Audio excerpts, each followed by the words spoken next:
think we're doing things that nobody has ever done before. We believe in surfacing content that showcases diverse sexual expression, that give people a place, a platform to express themselves in ways that they wouldn't be able to otherwise. We can be a platform for people who do not have a voice, that the work we're doing is a free choice, that the work we're doing is legal, it's consensual, it's performance. We're talking to someone right now that has the future in their hands. Pornhub site cares about getting people mental health, assistance. You're goddamn right we do, right? Because we have, when you talk about the responsibility that comes about having a global reach, we have an enormous responsibility. Pornhub, a site that cares. You ready to post some content? Yeah, let's do it. Yeah, let's do it right now. I just want to say off the top, thanks for coming by. Like you just said, that you've been talking to Forbes and all these places like that. So to come here, it's just hang out, have a good time, talk about Pornhub. You know what I mean? Like it's a pleasure. What guys do. It's a pleasure. It's what guys do. It's what girls do. It's what a lot of people do. As I've discovered, it's what people do, right? It's a pleasure to be here. There's no question about it. I think you guys are doing some cool things, and I'm happy to be here and have a chat. We have a massive episode for you guys today. We have Solomon Friedman in studio right now. He is one of Canada's top defense attorneys. He's also co-founder, right? Can we call you co-founder, okay. Owner, vice president of compliance at Ethical Capital Partners? That's right. If you didn't know, Ethical Capital Partners just bought out MindGeek, former owners of all of your favorite websites. Now, MindGeek are still the owners of all your favorite websites, That's right. But we're the owners of MindGeek. Which owns? Pornhub, YouPorn, RedTube. We got a list. Yeah, a bunch of other ones you pretend that you don't know. Your entire search history. Well, speak for yourself. So. But for me, it's work, always. Yes. That's a cool thing you get to say now. Like when you're on, yeah. Well, we'll get there. I'll say this, by the way. I just toss you one. I think as we spent 2 years due diligencing MindGeek and exploring and understanding the company, I think if you had to pay per use of incognito mode, I'm tapped out. Oh my God. But you're trying to be the opposite of incognito, because your guys' mission at Ethical Capital Partners is transparency through the ownership level, which is why you're here today. So welcome to the show, Saul. It's an honor to have you here. Well, thank you so much for having me. It's a pleasure. I was going to start. My first question written down here, if you're all about transparency, you guys know I wanted to ask this too, but he already made it clear we are not seeing an ounce of that search history, not even a little bit. Just for the sheer disappointment value. Yeah, I think you'd be like shocked that this is the guy who's a partner at Ethical Capital Partners, and has bought this company, and this is. I think you guys may have called it vanilla. I don't take that personally, but everybody rolls differently, and we respect that. Yeah, just straight missionary. He cleared it on the stairway up on the way up here. No, we already know. We got some in-house hackers over here. We're not so different, you and I, man. I like the way you party. How much did you pay for it? How much was it? It's a great question. So, unfortunately, it's not one we can answer. When you sign a contract that says you cannot give the terms of the transaction, we respect that. So we can't say what we paid for it. It was a private transaction. Can you ballpark it? Just tell us when to stop. No. Yeah. No, okay. Yeah. Well, I could give it your hands about there. A little closer. Closer. Yeah, about there. Well, no, you're closer apart. Yeah. Okay. We $7 trillion. Obviously, we thought we were finding good value. We found good value, but it's a private transaction. Cool. How long ago did the process begin? You were part of another team that tried to acquire it, fell through, but now you finally put a bid together and you've purchased MindGeek. Yeah. How long ago was that process started? Yeah, look, anytime you're making an acquisition of this size and this complexity, there'll be attempts. It's a tough deal to get done. We've been working pretty much full time on it for a year. And there's a lot of back and forth that's happening, but there's also a lot of diligence. There's a lot of investigation. You want to be sure about what you're buying. You want to be sure that you understand the system. You want to be sure that it has the value that you think it has. And actually, our diligence process revealed. I went into this not knowing what to think, frankly. Right. Okay? Not what are we going to find, and finding a real diamond in the rough. And porn is just the tip of the iceberg. As a tech giant and an entity that has the potential to have incredible social impacts for the internet. So what we found in our diligence blew us away, but it took about a year. Cool. We're going to get into that. But before we get into the meat and potatoes of this interview, let's just get one last acquisition detail out of the way for the viewers. I want to know, what was the attitude like at MindGeek when you guys acquired them? Because days before you guys acquired them, there's this huge Netflix piece about exposing the child pornography issues, all the legal content that's on Pornhub. So were they like, just take this, get rid of it? Or what was the attitude like? Not even close. So I'll say this, there's no question that, and this has been, discussed in outstanding litigation. And I'm happy to chat about that to the degree that I can. The platform is safe and secure. It's in fact has the most robust trust and safety of any online or even mainstream social platform. We'll talk about that. I'm delighted to talk about that. What we found in MindGeek, the people in MindGeek were actually extraordinary. We're talking about a team of over 1,000 employees, hundreds of engineers, the majority of them based in Canada, in Montreal, who are really passionate about the work they do. They're passionate about the platforms that they've created. They're passionate about the spaces for people that they've created. And I think they were excited not just to have new ownership and a turning of the page, but they were excited to have ownership who were proud to own this company and who are willing to be their public face and the champion of that good work. Because unfortunately, over the past few years, that good work has gotten lost.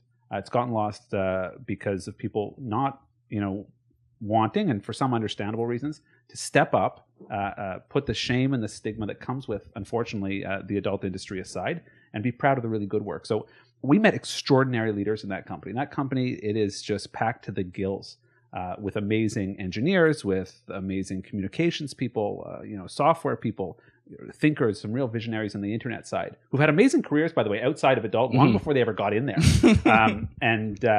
and are doing some really cool things that we can't wait to share with the world. So as you guys stepping up, how is porn done properly? Let's start there. That's the real question, right? So to me, you have a baseline, okay? And the baseline is you comply with every legal requirement wherever you operate. But obviously, my background as a lawyer, following the law is like putting your pants on in the morning. You don't get extra credit for it, right? It's what you do. Yeah. Okay. So that's that. But that's the starting point. Okay, is legal. In other words, different jurisdictions have different laws. You comply with them. You ensure that different jurisdictions have different requirements. You meet all of them. Okay, that's only step one. What you're trying to do is create a platform where individuals can share in sex-positive expression on a safe and responsible platform, right? This is about creators who want to share of themselves with others and to give them the platform where they can do that, where they can have maximum reach and they can do it safely and securely. That's what it's about. It's not about judging choices. It's not about judging taste. Once you are within the confines of this is lawful, we're talking about consenting adults sharing those sexual expression, that experience.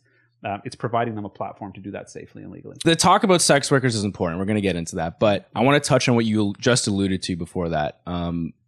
This tech diamond in the rough that you guys have. And that's what interests me the most, because I want our audience to understand, like, what interests me the most personally about this interview is that we're talking to someone right now that has the future in their hands, in my opinion. So this tech diamond in the rough, it's a safeguard, correct? That's just one of them. That's one of them. We were not ready for that. That's just one of them. Not throw these out, man. Yeah, that's just one of them. Wow. What MindGeek has created by necessity, and we all know necessity is the mother of invention, okay? But what they have created to stay safe and legal and be responsible, to protect their creators, to protect their community, to protect their users, has applications that are so far beyond adult. Now, obviously, we know what MindGeek's core business is, but we think that what we're seeing now is just the tip of the iceberg. And that, beneath those waves, and those waves have been turbulent. I don't know why I'm in the nautical metaphor area right now. I have like three more nautical metaphors later, so keep on it, man. It's good. But what is underneath and has been largely unseen, but won't be unseen for much longer, is incredible technology that can reshape how we see trust and safety, how law enforcement goes about doing their work in combating online criminal offenses, and will go a really long way to targeting people who want to use the internet for bad things. And they're the people who are firmly in our crosshairs. And in fact, we defend against them every single day. You're talking about a platform of that size, and it's time to share what we've learned with the rest of the world. Can you share anything right now? Sure. So I'll give you one little example. So a platform like Pornhub or any of the other MindGeek properties, you can imagine that one of the biggest challenges we face is others stealing content and uploading it illegally to their platform. So MindGeek has developed software that we use every day to send down to, first of all, identify that information, identify that content, even when it's been changed, by the way, because people are very clever, and send down automatic takedown notices across the internet, known as DMCA notices. So last year, MindGeek sent, it's reported, over 200 million. We're the largest sender of DMCA takedown notices. And we, in fact, had over 700 sites delisted from Google for using stolen content. Now, that, of course, protects IP. It protects intellectual property. But it can also be used to detect other illegal content and to automatically send these takedown notices on behalf of NGOs, non-governmental organizations, advocacy groups, law enforcement. This is technology that we're eager to share with the rest of the internet. It needs to be shared. It cannot be held inside MindGeek. Yeah, so you've been even quoted to saying this can't stay within the adult entertainment industry. But can you also too, just before we go on too far, but can you kind of explain what Safeguard is for our listeners, please? I'd love to. Because it's now. So it's funny. I've got the criminal defense side of me, but I also am this deep tech nerd. This stuff just absolutely fascinates me. So Nerd alert, which is fine, and I'll own it proudly. In fact, the kind of criminal cases that I've always loved are ones that have that technical aspect that I can just get really deep into. I've done a lot of cases like that where mastery of the technical side is what gives you an advantage. So I'll tell you what Safeguard is. So let's start from the beginning. Let's talk about images and videos. All right. So images and videos are made up of pixels, which get translated into digital information. Obviously, for videos, there's far more than pixels. You got frame rates and all sorts of compression technology. Cool stuff. Okay. But every data file, image, video, text, executable, whatever it is, has a digital fingerprint. And it's sometimes known as a hash. And there are all sorts of different hashes. And these are just algorithms that can identify a unique piece of data, right? And just like every person has a different fingerprint, every data file has a different fingerprint. So when you, for example, identify illegal content, all right, and there are NGOs across the world that do incredible work. And what they do is if they come across, let's say, a known piece of CSAM, child sex abuse material, they fingerprint it. And they share that fingerprint in a number of registries, and people's, organizations sign up for them, including MindGeek subscribes to all of these databases so that we can check every single upload against this list of fingerprinted hashes. But bad guys are clever. So what bad guys do is they know that just like you have a different fingerprint because you're different than I am, you've got a different fingerprint. If you change one detail about that digital file, you change its fingerprint. Change a pixel, transcode it, meaning copy it into a different format, crop it, clip it, change the coloring, alter it. The fingerprint doesn't match anymore. So running it through that fingerprint database will result in a no match. Safeguard goes deeper. What Safeguard does is it's able to identify the essential properties of the file, as opposed to just requiring a hash-to-hash match. So we can use those databases and still find matches even when an actor has change the file maliciously in order to evade detection. And that is technology that can't just be used to screen uploads on our adult platforms. And so what potential do you see for this technology? Yeah. So, when we think about the two major threats that are facing safety and security on the internet, so I'll identify them. I'm sure, others can think of more. But to me, I've got two main focuses. And they revolve around the values of protecting children and protecting people's intimate images. So we need to stamp out child sex abuse material, and we need to stamp out, what's colloquially called revenge porn, non-consensual images, right? So when you have a non-consensual image, for example, an individual knows that one of their images is in someone else's hands and it shouldn't be. So you could upload a hash to a service, and we subscribe, we work with a service called Take It Down. So Meta, and MindGeek and some other big tech companies subscribe to this to allow people to identify and take down their non-consensual images. But Safeguard can do more. What Safeguard could potentially do is to stop the transmission of non-consensual images.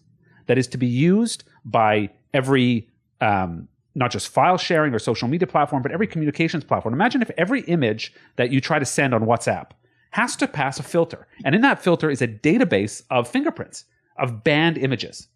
All you got to do is identify that image, and it couldn't be transmitted. Imagine somebody could not send a non-consensual image to another person. So I upload stuff all the time, right, for our company here. So like, would that process happen in the time it takes for the little bar to get across and upload? Exactly. That's absolutely fucking could. crazy. It is, because what we're doing here is, and I'll nerd out even more, we're not identifying the image itself. We're identifying its most essential properties. That's what the MD5, that's a type of hash, a fingerprint, has to do. And the data fingerprint, the size of it is very small.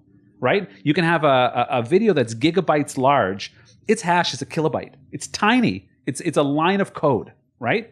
And if you can identify that on the fly, you can radically change, the most pressing problems, the things that devastate people's lives. CSAM and non-consensual images. Damn. The internet's been around for like over 30 years, and it's just been a zoo out there of people just doing malicious things on there, illegal content. Do you think that this technology will come in and reshape the internet moving forward? I think it will. And it's no surprise to me, by the way, knowing what I do now, that it has come from the adult industry. One of the really interesting things about adult online is, and it's a simple fact, and you can trace it from the very beginning of the internet, okay? You can trace it to dial-up modem times. The adult internet has built the architecture of what we take for granted today. So for example, you think about things like payment processing. Who wanted to take credit cards over the internet in the early 90s, right? When Ask Jeeves was in its infancy, and you have no idea what that is, I bet, right? You don't know what it means to Alta Vista something. I do, right? That's what Ask Jeeves is. That's like Jeeves, a core right? memory, man. Like when there was no Google, you ask Jeeves, right? Okay, but the where did that come from? Where did online streaming video come from? Who wanted to stream video in the 90s? And why did this come from adult? Because traditionally, and this is a barrier that we're trying to break down, nobody would work with adult. All right? They had to build everything themselves. You want payment processing? Build it yourself. You want digital video? Build it yourself. And you know what they did? They built it themselves. So this is just an example, an extension of a 30-year-old story, that when adult wanted to get something done, they built it themselves because mainstream players weren't willing to work with them. Well, that's changing, right? The world is changing, and that's changing in a very big way. And I think that what we've uncovered, it's not going to be MindGeek alone. Other companies are going to be looking into their holdings, and they'll be saying, well, we've developed this and we've developed that. And wow, we can now attract mainstream investment. We can attract mainstream service providers. You have this massive brain drain where these tech secrets have basically been kept hidden in adult for their own, very laudable purposes. They're building big businesses. They're streaming content. I think one stat is MindGeek streams more content than Netflix and Amazon Prime in a day. Okay, so in order to sustain that, you need to build these technologies, and they've built incredible infrastructure. And it's, they will be the ones to share that with the internet. And what we're doing is just the first step. That's my real belief. I think that it's going to give people the courage to step up and look at these as very viable businesses, but businesses that have a lot more to offer than just the content they're surfacing right now. It's like a full circle moment, Like it started with porn or adult in the early days, and then now it's like adult holds the keys almost, and it's like here now the internet's going to be a safe place. Can we call it moving forward? It needs to be a safe place, right? And, particularly as it's becoming so instantaneous, the posting of content, the content creator sort of revolution has changed the internet in really fundamental ways. The internet has to change in a way to respond it, but it needs new tools to do that. And we're trying to equip the internet with those tools. You're like putting a whole new spin on build it and they will come. Thank you. I've been sitting here for a minute, just like get it out. I really hope you guys have come up with a list of those. Right? You can imagine, by the way, as we're exploring this deal, you have to just take certain words out of your lexicon, otherwise the giggles will start. So this is, you're talking about professionals who are looking at this from a business perspective. So that's okay. I don't fault you, and I look forward to hearing more. We'll have a big finish too. Yeah. We got here 6 hours early just to get the real bad ones out. Well, that's good. So this is the cream of the crop. There you go. He gets it. I was gonna ask. There's been a little reporting on some of the work you guys are doing with facial recognition, specifically being able to facially recognize people when they're uploaded and taking that down. Can you explain or expand on that anymore? Yeah, I mean, and we're right now experiencing an AI explosion on the internet. That's no secret. And And MindGeek has been at the forefront of using automated tools to scan and verify uploaders and also to scan content. So facial recognition is used for a number of things. It's used for everything from age estimation to flagging problematic content, but it's also used to verify identity. And verifying identity is at the core of what we do. You cannot upload any content whatsoever to a MindGeek platform now unless you are a verified uploader. And facial recognition, automated technology is a big part of doing that. So was Safeguard like the main focus during the acquisition? I think it'd be tough to identify one focus. We found an extraordinary tech company. We found a company with values that we share. So those values of child protection, those values of intimate image security, those values of free expression, those are ones that our group at Ethical Capital Partners shares. So we found an enormous amount to invest in. And like I said, and I'll probably keep saying because it's the truth, we're just getting started. So, because you mentioned, Safeguard is just one of these technologies, and you said that's the tip of the iceberg. There's a whole list of other technologies involved. If MindGeek didn't have the patents to all of these technologies, would you guys at ECP still have bought them? Well, it's more than just the technologies that they have now. It's also what's being developed, right? And obviously, there are some things I just can't talk about. Right. Things that are being baked as we speak. You can tell us, man. We're cool. After the cameras are off, you can tell us whatever you want, man. They're doing extraordinary work every day. There are some things that will see the light of day, right? In other words, will be announced as products. There are others that will be used by other organizations, NGOs, law enforcement potentially. We're talking about protecting children. We're talking about keeping people safe on the internet. We're building extraordinary tools. One of the challenges of trust and safety.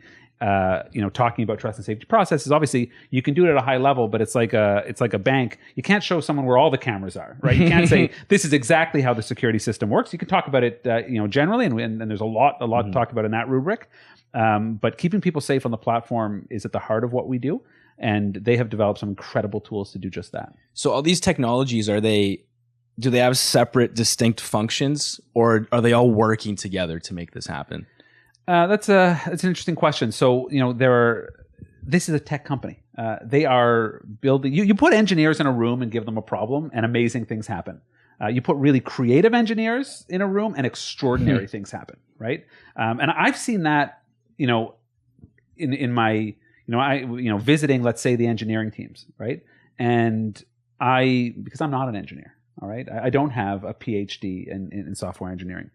I describe a problem. I think this is a problem. And they say, well, you know what? I've actually been working on that in my spare time, right? And I've got this thing. And then all of a sudden another engineer in the room says, and that actually really complements what I've been doing in this area. And say, well, if we put those two things together, so you're talking about products working together. One of the really cool things, and it's the new phase we actually just embarked on yesterday, is we're doing outreach and consultation now. So we're listening. Ethical Capital Partners has launched these consultations, and we're listening to, we call them affected stakeholders, and there's a wide range of them. And the reason we're listening to them is because we think that, let's say, advocacy organizations, tech companies, law enforcement, they have problems that they don't even know that there are solutions for them yet. And we hold the keys. So the last thing we would want is for people who are doing really important work in the child protection space, in the internet security space, to be grappling with problems. And we've got the solution half-baked now, but could be fully baked in a couple of months. So that's a really exciting tour. That's one of the things our advisory board is doing. That's why we have an advisory board. There are no other adult companies with advisory boards. We're bringing the learnings of the big tech industry and mainstream finance to adult, but we need to learn about these issues so that we can use the tools that we have and that we are developing to confront them. Can we because Safeguard seems like it's the only one that's public right now. Any of the other ones, can we get insight on their powers and what they're capable of doing? Sure. I mean, we've got in-house age estimation tools, really powerful ones. That's good. I'm bad at that. You know what I mean? So I'm terrible. Are they 60 or are they 43? Right. I never know. So one of the things I want to do is I want to just quit this job and I'm going to take the age estimation tools to a carnival and I'm going to go work there. That's awesome. That's an important one. Maybe they already have them. Yeah. They never miss. That's how they've been doing it all these years, right? So, AI tools are important ones, but it goes beyond that. We're working on everything from age verification of users. That's a really important topic, and I want to chat with you about that if you want to talk about age verification and what we see our role is in it. But for basically every safety and security problem on the internet, they're devising solutions. Now, not all of them have names yet. I don't know if you know how engineers work. They only name it like when it's really ready to go. Yeah. Until then, it's just called Project Gorilla or something. I was I just made that one up. I was gonna say, do you have any more cool names that you workshops? But if you ever want help naming stuff, I'd be down to do that. That'd be a good job. I don't know. Like we'd be all right with that. I don't know. That has sort of like an Elon Musk vibe to put a poll up. Like, what should I name this software tool? And then the trolls just come out of the woodwork. How do you feel being like a massive player in the tech industry? Like, are you going to take that Elon Musk approach, or are you like, no, we're doing shit differently over here? I think we're doing things that nobody has ever done before.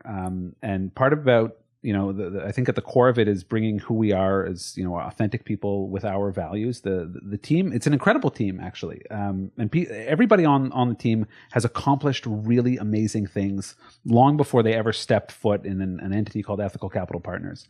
And they bring that, and that authenticity, I think, is what is allowing us to build some important partnerships now, right? I've spent the past month and a half manning the phones and the Zoom calls and the Teams calls, meeting people who never thought they'd be speaking to, a partner at the company that owns Pornhub, right? Right here. Right here. But we connect on a human level, right? You build trust on a human level. When I'm speaking to, advocacy organizations, when I'm speaking to tech players, I say, first of all, thanks for just letting me show up. That's it, right? Thanks for hearing me out. A year ago, they wouldn't take a call from somebody who owned an adult company.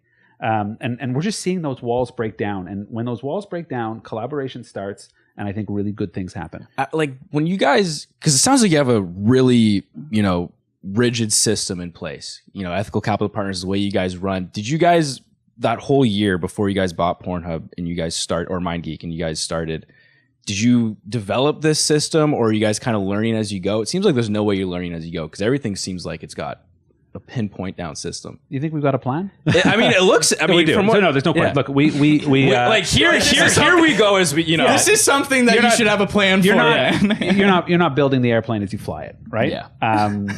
This is something that we put an enormous amount of thought to, but we also did outreach, speaking to people we trust, people in other industries, so that we could learn from others. I think a big problem that has held adult back until now is that it has been insular, right? And there are perfectly legitimate reasons for it. That it's heavily criticized. It's often the subject of regulation, but never consulted about regulation. There's an enormous stigma, particularly for sex workers, so it turns inward. And I think that when you do that, you lose the benefit of some real wisdom out there. And we have had that benefit. We've consulted with industry leaders who have done deals much bigger than this, who understand critical challenges facing tech companies, and we have a path forward. And it's just one step at a time. You touched on, like, you already mentioned that this is something that can't remain an adult. The whole world needs to see this.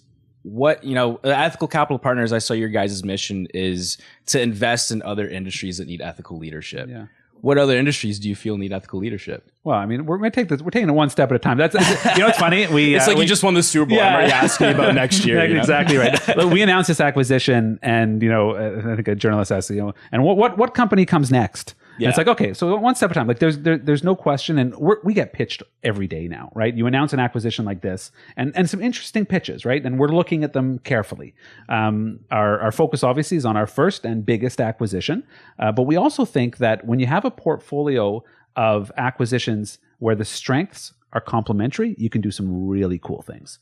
So, this is, obviously the first step is within the MindGeek acquisition itself, but we are convinced, and it's clear it's going to happen. There are going to be some other opportunities, but they're all going to be focused on the same values. Can you tell us about any of those industries that might have been kind of spitballed around? Well, I think it goes like this, right?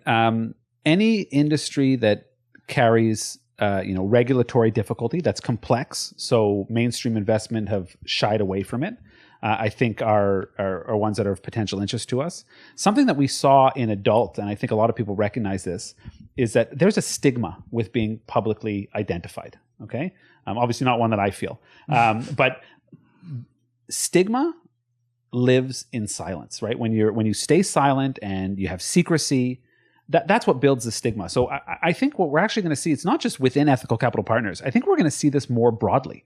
You're going to see companies saying, hold on, you got these partners. They came from mainstream industries. They came with legitimate profiles and they didn't blow up, right? Yeah. They invested in this. They stayed true to their values and they did some really important work. We should do that as well. And it's not all about, ECP wants to do all these things or ECP wants to be the only one to make these changes. We want to encourage others to step up to places that really need the benefit of that investment. Leading from the front. That's it. Look, it's the only way to lead. Do you have any like key points or certain milestones that you're envisioning for the future, like that you can talk about yet?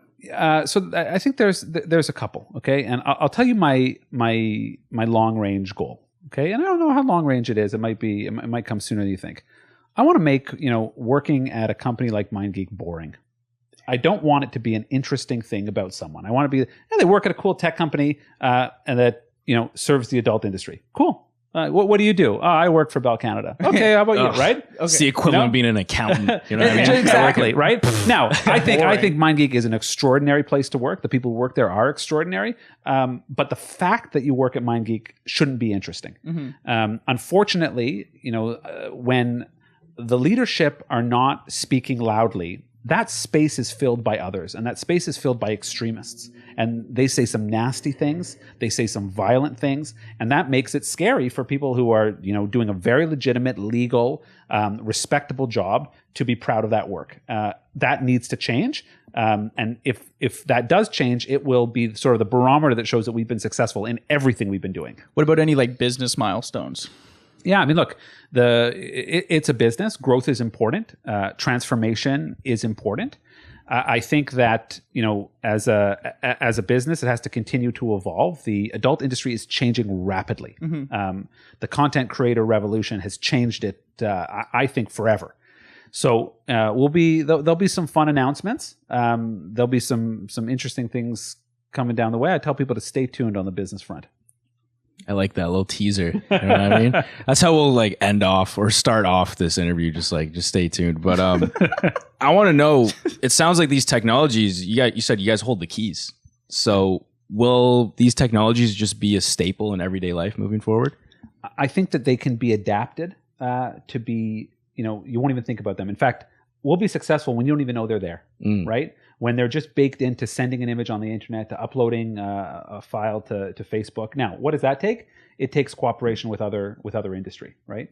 Those discussions are important, but they can only happen when people aren't scared of adult. And we're already seeing those walls come down. I mean, that's a big part of the ECP thesis, is that when you step forward and you're proud of what you do and you have a strong, consistent, and true message, people are going to listen, right? But when you don't put your name to something and you don't put your face to it, you're never going to get any traction. So I think that, once again, it's not a MindGeek alone project. These problems are way too big to be, combated by one company or even one sector. Yeah. And I think we're seeing that, right? Like the walls have broken down between what's a website. Like when I was a kid, I knew what a website was. I made websites, okay? I made my Warcraft 2 fan page. I knew what it was, right? No way. It was hosted on GeoCities and it rocked, frankly, okay? And I had some cool animated GIFs and it was a website. You go there and it had some information about Warcraft, etc. Okay? You can't say anymore what's a website, right? Because a website could be a TV. It's a movie theater. It's a place to meet people. It's a dating application. It's everything, right? So what that means is that you need collaboration from all of these different stakeholders in order to make the most important changes in the internet. It cannot be done player by player. And it certainly can't be done to the exclusion of the adult internet. They just have too much to offer. And I could, speaking from personal experience of what's inside MindGeek, too much to offer to be shut out of the conversation anymore. And we will not be. So we talked a lot about stigmas, and I'll say you seem like a pretty nice guy. ECP is it looks like a good business. You guys have great morals and ethics, and that's what you're really pushing forward. But I mean, you've acquired something that has been less than savory in the public eye, right? So how are you going to sort of mend those relationships with these people? You say, I'm thankful to be in the room because years ago this wouldn't happen, right? So how are you going to fix those relationships with the public? Trust is built with action and not words. So let's talk about some actions. All right. Yes. This is what I was waiting for, Solomon. Yes. And not words. All right. So we're gonna like charades it out, or what's the situation? a little. I've been told I talk with my hands a little bit, so a little bit of action. But so let's talk about action. Concrete. And these are not aspirations. These aren't plans. These are here today. Okay. Now, of course, they will be improved on. They will be built on. Security never stays static. If security stays static, then your adversaries are far ahead of you. So let's talk number one about verified uploaders. It is right now impossible to upload any content to a MindGeek platform unless you are a verified uploader. So let's compare that, for example, to like Facebook. All right. Anybody can create an account on Facebook, get a generic throwaway email address. You're creating content. You're posting whatever you want. All right. And of course, you know, the mainstream platforms, your Facebook, your Reddit, your Twitters have much more child sex abuse material, like exponentially more. And you can see this reported like by the NCMEC, the National Center for Missing Exploited Children, exponentially more. Okay. But you can just create an account. That's number one. You cannot do that on a MindGeek platform. You need to be a verified uploader. So how do you be a verified uploader? What are our actions that ensure that the individual who is uploading content is the person who created it, that they are an adult, and that they are consenting to share it? So that's a tough problem, right? How do you do that? But how do you still make it, you know, it needs to be a convenient process, but we strike that balance also in terms of protecting people's privacy. So in order to be a verified uploader, you have to verify your identity. We use a combination of third-party AI tools, internal tools, and human screening to do that. So if you went to go create an account today, you need to have government-issued ID in your jurisdiction, a real piece of ID. It can't be a picture. It can't be a screenshot. You can't be holding your phone up. It will catch you. It will catch you. That's number one. Then you have to do a liveness check where you need to take video of your face from multiple angles. And the software compares that ID to that person, ensures the person is real and the person matches, and all of your information matches the information on the ID. If there is a single problem, a flag, such as this looks like fake ID, that face doesn't match, that's not a live face. That's you holding up a picture, right? That's you playing a scene from Good Will Hunting when the guy turns his head, okay? It will catch you. That's the end. You're not a verified uploader. You're not going up. We're not done, by the way, okay? Let's say you check every box on the automated process. You're still not done. A human being, one of our moderators who work 24 hours a day, 7 days a week, our teams work, hundreds of employees, will now verify you. They will do a human check to ensure that your information matches face, ID, the information you put in the sign up, and if and only if you pass that, you're now a verified uploader. You're at stage one. Right? Wow. You're at stage one. Like, okay. This is crazy. So like, no, I just want to point this out. Sorry, okay? yeah, keep going. We're only on stage one. No, what that means is that the stigma and the controversy in the past, this ensures that's a thing of the past. That's number one. Okay. What about content? You haven't uploaded a piece of content, by the way, and you've been verified to that extent. Can you imagine if Facebook did that? It would shut down in a minute. That's the end. You're like, I just want to, post a picture of the avocado toast I had yesterday. I'm not letting you verify my identity. I'm not giving you my driver's license. I'm not giving my passport. It's not happening. Right. But we know that we're dealing with adult content. We're dealing with sensitive information. Of course, we have to safely and securely and legally store private information. We deal with it securely. We go above and beyond actually our legal requirements when it comes to data privacy. But we need, unfortunately, to collect this information so that we can have verified uploaders. Okay?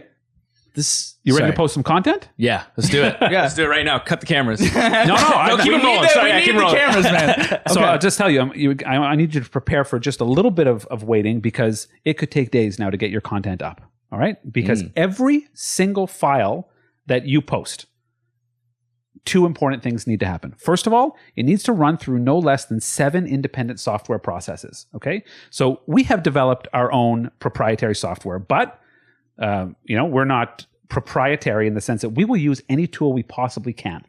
So what we do is we subscribe to every single leading content identification tool. And there's a whole list of them. You can read about them in our transparency report. Oh, we have a transparency report. Are there other adult platforms that have transparency reports? There aren't.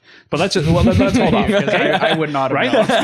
known. Maybe. Right. We have a transparency report. Okay. So that content gets screened. We're only talking about machine screening so far. The humans will get to it if it passes every single test. So what it does is it fingerprints the content and it runs it through a number of databases. Content that we've banned before is being infringing. Content that other NGOs across the world have banned or flagged. YouTube, CSAI Match, Vobile, Ashton Kutcher's Thorn software. All of these tools, and there's a list of them. All right. Then they go through Safeguard. Okay, and Safeguard is the big dog, because if you've gotten through those gates, now we're going to check to see if that's an altered version of previously flagged content in any service on the internet. Right? So it's now, just so you know, this is an important piece. Even if you're a verified uploader who has been on our platform, and we have 560,000 verified uploaders today. Okay, even if you're a verified uploader, we trust you. You've only ever posted legitimate content. Every piece of content you post goes through the same process. And now it's time for human moderation. All right? It's time for a human being, one of our hundreds of content moderators, to review your content and ensure that not only have those checks been completed successfully, not only is it you in the video, is it only individuals for whom you have the rights, is it only content that is absolutely legal, but also that it complies with a wide range of content policies, right? That it does not run afoul of them. Only then and only then can that content go up on our site. Okay. I'm not done yet. Because oh, wait, there's more. There is more. It's an infomercial. What's going on? There is more, right? And does this sound arduous and difficult? Yeah, it does, right? Because what we're dealing with is intimate content, all right? And we need to protect individuals. So so content goes live. If content, the question now is, what if there's something up there that should not be up there? How does it get flagged? So there's two really interesting paths that we do that nobody else does. Okay, the first one is called the Trusted Flagger Program. We recognize that an individual, let's say they might have posted something in the past, regretted it. They might have they went through the verified uploader process, right? Totally legit, but they don't know where it is. They don't know how to find it. It's a big website. They don't know what to search for. Maybe they don't remember what the username was, but they know their content's up there, even though they consented to it. We have given access to over 50 organizations, both non-governmental and law enforcement, and we have given them a big red button. They can disable any content on our site whenever they want, and it goes down instantly until we then go back and review it. If they're right, they're right. If there's an issue, we'll discuss it with them. Maybe it's not the same person. Maybe the content isn't what they meant to flag, but we trust our trusted flaggers. Right? And we want them to have that power because we recognize that individuals, they might not always know to seek out MindGeek, to seek out Pornhub, to go on the site. They might not have access to it wherever they are. But we want individuals who have been victimized to have instant access to a remedy. That's a Trusted Flagger program. One last one, the content removal form. Anyone can flag a piece of content on our site. You don't need to be signed in. Use the content removal form. We will take it down and we will look at it and ensure that it should be up there. And if it shouldn't, it won't be, because our view is better safe than sorry. So that answers, to me, that answers those concerns. If people knew that, they would say, okay, the issues that happened in the past, that happened on many, many platforms, that happened as the content creator generation met adult internet, right? And both had a lot to learn and to grow up. This is something that we have gone so far beyond now. Well, that's just it. Like, with what I'd read before, it's like, you can just put makeup on a pig. It's like lipstick on a pig, still pig, right? But it seems like you guys kind of gave it a whole makeover here. No. And the funny thing is, we are continuing to evolve it today, but we found that this is something MindGeek has done. Right? These are tools that they've been building, and the world doesn't know about them because nobody's talking about them. People are talking about a New York Times, opinion column from the end of 2020. Yeah. But they are light years ahead of that. And this, by the way, frustrates content creators because, for example, when Visa and Mastercard withdraw processing from the site, it hurts individual content creators, and they're yelling and screaming, saying, but look how safe the platform is now. It is light years beyond anyone else, and it's light years beyond where it was before. Stop this financial discrimination, right? So part of what Ethical Capital Partners is about is closing that gap between the reality and the public misperception, right? Do you think that the content creators, yes, on one hand, this is amazing. This is as safe as it could possibly be. But on the other hand, do you think you're going to deter some people away? Because that process was wild. Like, to get through that whole verification process, do you think it's going to deter some people from being like, man, I don't want to go through this anymore? You might lose out on, the business growing. I think you have to always strike a balance, okay? And the way you strike that balance is by centering your values. So if your values are, we protect kids and we protect people from having their intimate images exploited, yeah, that means that there will be inconvenience. There will be trade-offs. We try to make it as convenient and seamless as possible. Now, a number of the processes that I described, they're happening behind the scenes, okay? Like you're not sitting there and the computer has to spit out this result. They're happening behind the scenes, but they do take time and they do take effort, but that is the cost of having a platform that is second to none when it comes to safety. Convenience isn't the goal. It's just the goal here is to have safe content. Convenience is a goal. There are values. When you look at sort of a hierarchy of values and protecting individuals from victimization and exploitation, to Ethical Capital Partners and to MindGeek is number one. We're going to get into the sex worker talk, I think. But before we do that, you said something really interesting you mentioned Facebook and how it needs to be on other platforms. If you guys have this technology and the access to it, how are we going to get it out there to other platforms? What's that process look like? Yeah, so I can talk about it from a general view. There are much smarter software engineers who are going to figure out how to plug these things into each other. But the way it starts is with conversation, right? It's with collaboration. And if the adult internet and the mainstream internet aren't talking, then none of this is going to happen. And we're breaking down those barriers. So it starts by ownership. Public visible ownership, stepping forward, saying this is who we are, this is what we're doing. We want to talk, and we're finding the people who will talk to us are it's a broad and diverse group. It's people, like I said, who had never thought they'd be speaking to an adult company, right? So that's how that's how it starts. But without that conversation, that can't happen. So I think what you end up doing is you have collaboration. Then you start to see where the gaps are. And you start to see it's not about making you look good or blaming adult or blaming mainstream. We all have we have different user bases. Obviously, there's a lot in common. We have different goals. We have different platforms. Ideally, we have the same values, which means that we can use a lot of these tools to help one another. It's interesting because, like if I'm another like software tech giant and I'm looking at you guys, I'm thinking like, man, I don't know, like the stigma around it is too much. Like I don't want to touch at this point, but it's quite the opposite. You guys are years ahead of everyone else. But from their standpoint, it's kind of understandable because if you peel back the onion a little bit, there is so much legal liability that comes with the purchase and the acquisition of MindGeek. I don't know if anyone's seen the Money Shot documentary, but MindGeek, a lot of issues when it comes to illegal content, mostly child pornography and abuse on there. So you can't talk about the future without recognizing the past. For sure. So how are you guys resolving those issues now? Great question. So, we're talking about allegations. First of all, they're dated, right? And they have no relation to the way the platform operates today. That's number one. Number two, I can't, and I know this well as a lawyer, I can't comment on the specifics of litigation. What I've been talking about my values, so I'll share some more of them, all right? I'm committed to just outcomes. Ethical Capital Partners is committed to just outcomes. It's committed to learning from the past, and it's committed to righting wrongs, okay? We've owned this company for just over a month. We are getting deep into these issues. There will be just outcomes. There's no question about that. We're committed to that. You can hold us to that and come back and check and say what's the progress you've made on that. Wrongs will be righted, and the outcomes that come out will be the right ones. Now, there are legal processes that have to take that course. Things have to be investigated closely, but number one commitment is just outcomes. So they will come. I think they will be satisfactory. And we will learn from the past. There's no organization is perfect, all right? And if you pretend to be perfect, you will never learn from the past. If you ignore criticism, you will never grow. One of the things that we're doing, it's interesting, as we go down through these consultations, I really want to hear from people who disagree with what we're doing, who see problems differently. You can't learn when you're just in an echo chamber of people who agree with you. Mm-hmm. And I'll give you an example of that.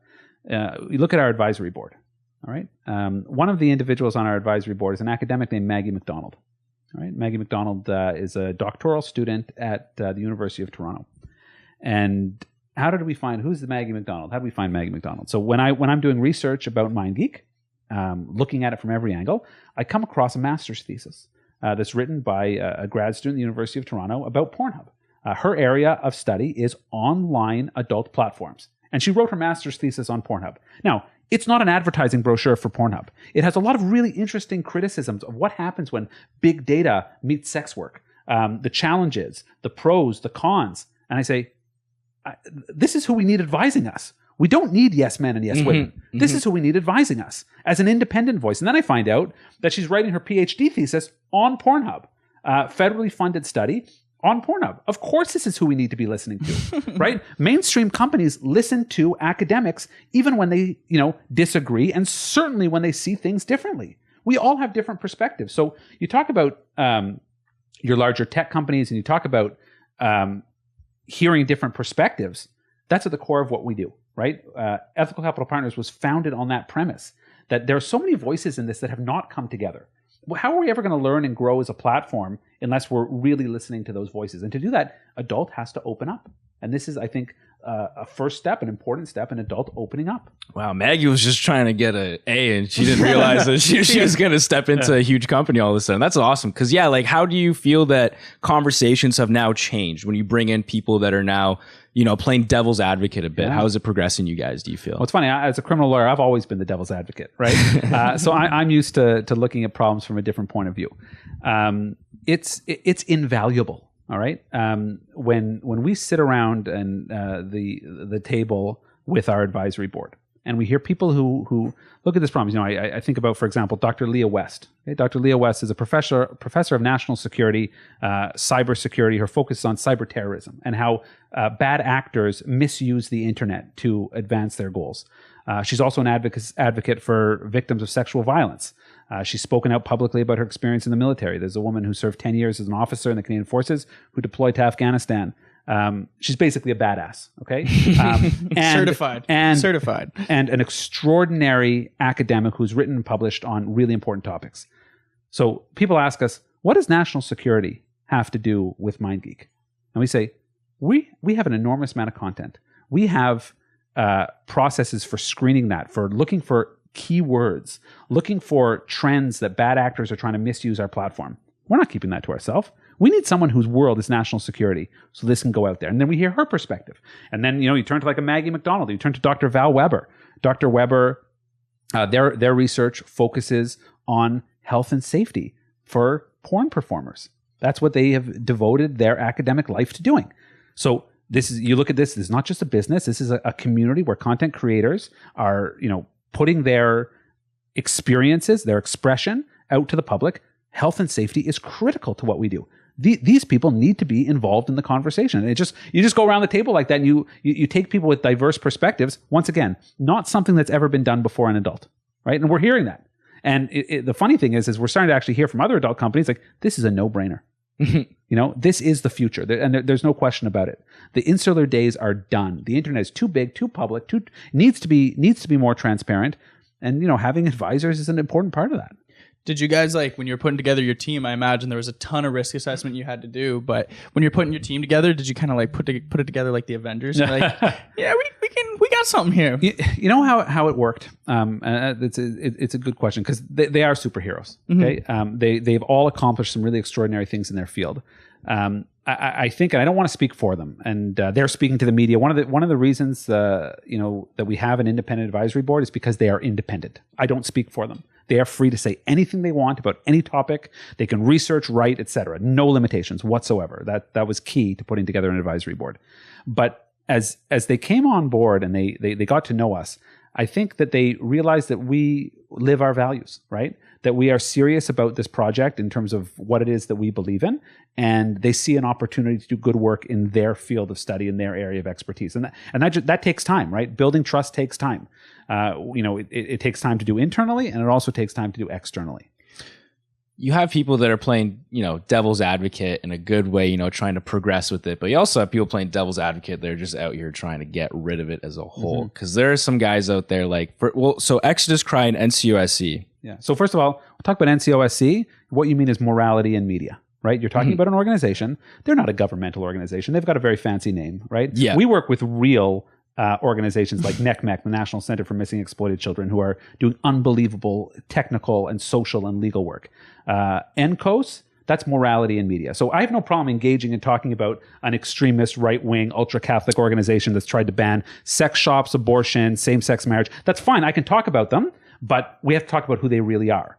The same is true when it comes to Exodus Cry. You want to talk about an organization that wants to abolish sex work. That's fine. I can talk about them, but we have to be clear about what their mission is. But go ahead. That's what I wanted to ask was, how do you feel about them? So it looks like this. Yeah, they're the ones, for context, are the ones that were behind the TraffickingHub movement. Layla Mickleweight, specifically the mouthpiece for Exodus Cry. And the, formerly she was the director of Abolition for Exodus Cry. No, but what does abolition mean? Abolition means extermination. What does she want to exterminate? She wants to exterminate sex workers. So let's just be clear, okay? I'm a big believer that you need to be open about who you are and what you believe in. So if what you believe in is there should be no sex work, it's not a legitimate choice that a woman or a man or any person cannot make a choice to share their sexual expression. I fundamentally disagree. I believe in self-determination, online and offline. I believe in freedom of expression. But if you come at this saying, I'm an advocate for trafficking victims, you're going to have hundreds of thousands of sex workers who say, this is a free choice. This is performance. You have no right to limit how I can freely and consensually as an adult use my body, right? Just like, lots of people have different kinds of jobs. And one of the things actually really interesting about this is getting to know the creators, right? And every single stereotype that you might have falls away instantly. And you find a sophisticated, thoughtful, articulate group of people who, by the way, span the political spectrum from right to left, span the religious spectrum, as far the socioeconomic spectrum, and they refuse to be abolished. So we stand up for sex workers, and we believe fundamentally in their right to exist. So when I hear criticism from a group like Exodus Cry, from Morality in Media, I just know where they're coming from. Mm-hmm. They're coming from a place where they fundamentally do not think that hundreds of thousands of millions of people should exist. I take a different view. They should exist, and they should have a platform to do their work safely, legally, and responsibly. It's wild because they're trying to just dissolve and get rid of Pornhub. But you've said this too, but this is just factual. Like, porn will exist with or without Pornhub on the internet. Of course. So why do you guys feel like ethical capital partners should be the ones in control? If someone's going to be in control of Pornhub, it should be you guys, and why? Yeah, so that's a good question. We lead with our values, and we're opening up the industry. It's not just happening at MindGeek. It's going to happen everywhere. This type of collaboration where we are proud of what we're doing. We're proud of the content creators who use our platform. That doesn't mean the platform's perfect. It will always change. It will always evolve, right? There will be competing needs. There are always tension. These are complicated policy issues, but we're listening. And we're centering the people who need to be centered. What we fundamentally disagree with is a view that these people should not exist. We think that not only should they exist, they should have the most safe, the most legal, the most secure platform to do their work. And that's a value we will never sacrifice. Yeah, because if you're trying to just abolish it, like, I want to know what you think about this. So that's an interesting one. So if you're trying to abolish it, what you should do is say, I want to abolish it. So why don't they say that, right? Why is it about human trafficking? It's got to be smoke and mirrors, man. You can't just... Because people don't agree with you. Exactly. So because let's talk about a couple of things. This material, this content is legal. It's legal in every Western democracy. Not only is it legal, it's constitutionally protected free expression. You couldn't ban pornography in Canada if you wanted to. Well, you want to look at some Supreme Court of Canada decisions? Little Sister's Bookshop, it is constitutionally protected free expression. So it can't be banned, which means if you are going to argue for its abolition, you got to do it in a secretive way. You got to do it without showing your true agenda. Mm-hmm. And look, I'm happy to debate and discuss any topic, but you got to do it from a place of honesty. I say what I believe, but what they don't do is they don't say what they believe. Now, it's being revealed, by the way. The secret is out. Mm-hmm. The morality in media charade is out. Who these people are, fundamentally anti-gay, anti-choice, anti-trans, anti-sex. These are people who tried to ban sex stores. Didn't want dildos sold. Like, that debate is done. I don't like you if you don't want dildos. Anti-fun is what they fucking heard, man. Well, anti-fun. I fundamentally believe that human beings have inherent right to self-determination. We get to make choices, provided that those choices are made by consensual adults obviously in a legal setting, and they do not harm others. Individuals, adults should make those choices. So, and luckily, those beliefs are not just my beliefs. They're shared by our constitution in Canada. They're shared with constitutions all across the world. And they're shared by the vast majority of people who, by the way, not just believe in this, but also vote with their clicks, okay? Mm-hmm. Who consume this content and support it continuously. But obviously, that needs to be done only in a safe, legal, and responsible way. Let's play What If a little bit. Yeah, okay. So let's say... Are there prizes for this segment? Oh, damn. We got you drink beer? You smoke weed? We got some weed. We got some stuff for you. Yeah, shout out Red Bull. I guess we should say that. But huge sponsor. After the MindGeek segment, I hope they're still sponsors, but I'll leave that to you and your marketing folks. Let's play what if a bit. So let's say these extreme organizations get what they want and that Pornhub gets taken down. And now it's a free-for-all on the internet. How dangerous can internet porn get if ethical capital partners loses control? Yeah, that's an interesting question. So, let's first talk about what MindGeek is as a company, all right, and what they do. So, first of all, they comply with the laws in every jurisdiction in which they operate. They answer legal notices. Not only that, one of the neat things that they have is they have a law enforcement portal where it's not difficult. If, let's say, a police officer is doing an investigation, they need to get a video, they have a search warrant. We actually have a portal where they upload it. Our average response time is 4 hours. Google and Microsoft, and I know this is a defense lawyer, having seen these subpoenas and production orders, it's usually about a week and a half, okay? 4 hours we're answering law enforcement. So you have a company that is, number one, doing everything it possibly can to be legally compliant. Number two, working in cooperation with law enforcement to stop online harms. And number three, protecting the users and the content creators. So that's the kind of company. If that company cannot succeed in the adult industry, the only other place where this content is going to go are jurisdictions where it's unregulated and in the hands of actors who are ungovernable. And that is an enormously disastrous scenario for the world. Yeah, I don't think that these organizations realize that if they get what they want, it's just going to get way worse. And the good thing is they're not going to get what they want, right? Because what we're seeing building is a critical mass of people who are sick and tired of being lectured to, right? Who are being told what's moral, what's immoral, and who essentially are being gaslit by organizations that hide their true motive. So, I don't think that's a concern. It is, you talk about a doomsday scenario. That is what would happen. They don't appreciate that because, it's like prohibitionists of any kind. I'll tell you this as a defense lawyer, all right? And let's talk about cannabis in Canada, all right? Sweet. So let's go. Let's go. I've heard. You boys are interested. So dabble. So I came of age. I started practicing law. I thought you were going to say weed. I started practicing law in an era where kids get criminal records for possessing marijuana. Okay, for having cannabis, having a joint. Now, often black kids, often poor kids, but white kids. But usually a certain socioeconomic background used as a pretext to pull people over, stop them. I can't tell you.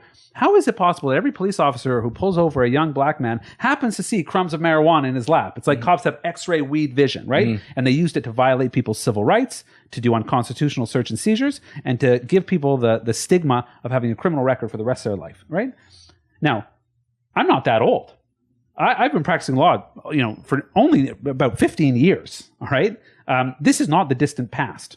This is the early 2010s.